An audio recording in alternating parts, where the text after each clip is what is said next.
Hey everyone, welcome back to another episode of r/ProRevenge.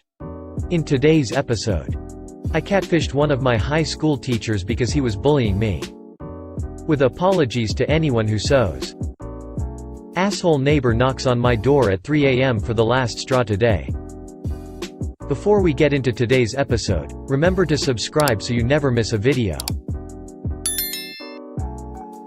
So let's get started. I catfished one of my high school teachers because he was bullying me. I was told to post this here. This happened a while ago. Some background: he knew my dad because my dad, a lawyer, had represented his ex-wife several years before in a super bitter divorce. For some reason he took out that frustration on me. He would verbally abuse me in front of the class. If I raised my hand to answer a question, he would roll his eyes before calling on me and loudly say to the class, "Listen to what Op says, that way you will know what the wrong answers are." He would criticize my work, make comments about how I'll never amount to much because obviously I have a learning disability. I don't. He was just being a prick. I would often get marked down for penmanship, but after asking some classmates, apparently I was the only one being graded on that. I know history wasn't my best subject, but the way I was being treated was totally uncalled for. I began to have anxiety to go to that class. I would dread it all day. My friends would even mention casually, "Yeah, Mr. Smith really doesn't like Op. What did you do to him, bro, haha." My dad was pissed that he was obviously being biased towards me for something I had nothing to do with. Dad made noise and tried to get me moved into another class, but the district and school were over capacity as it was. I couldn't move classes without displacing another student, and the school didn't think that would be fair to the other student, but it's fair to me to let this keep going on because you can't move me, WTF. Now, my dad never discussed details of his cases, but I had overheard him angrily telling my mom, after our meeting with the principal, that he doesn't like that I'm in that fucking pedophiles class. An idea was planted in my head, and it started to grow. I devised a plan. I gathered social media pics of a girl who was underage and went to another school, and made some profiles on Kik and WhatsApp using a Google Voice number from our city. I changed her name for obvious reasons. Once I had him hooked on the made-up 17-year-old girl, I sent all the chat logs and pics he sent to her, to the principal and the school district main office using every email address I could find on the school district website and social media pages. Within 3 days of the emails being sent, we had a sub.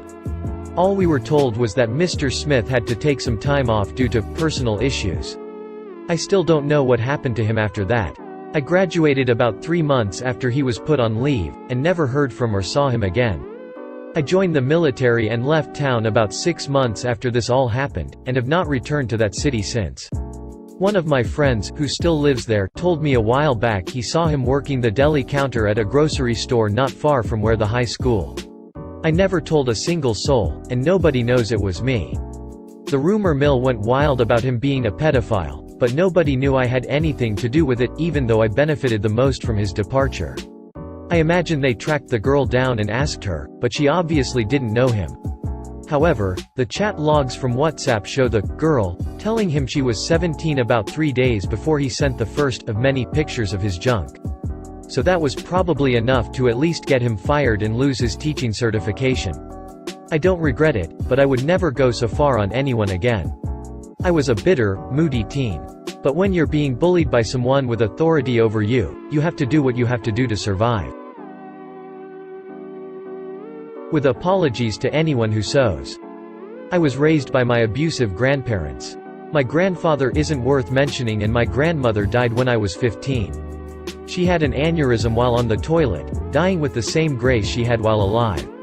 I'm in my mid-30s now, and I don't often think of her, but I do keep one small petty habit. Grandmother was a seamstress, and her most prized possession was a pair of super sharp, fancy expensive dressmaking shears. I once used them to cut paper, and she made me sleep on the porch for a week. For those who have said this seems like a random punishment, she was abusive. If I was going to be an animal, then I should be treated like one, and sleep outside. It wasn't about the scissors, it was about me existing in her line of sight when she wanted to lash out. When she died, one of the few things I asked for were those scissors. I have used them to cut everything but fabric for the last 2 decades. I ruined them in the kitchen, for crafts, for projects around the house. The other day I used them as a hammer when I was too lazy to grab the toolbox.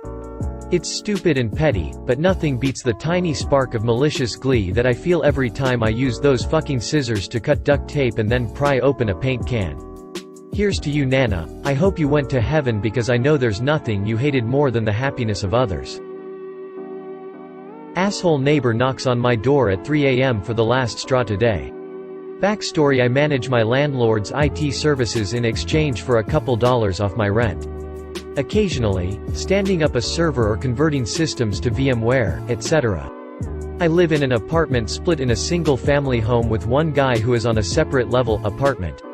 My neighbor continuously has been making noise at 1 to 3:30 a.m. whether it's hammering, vacuuming or knocking on my door complaining.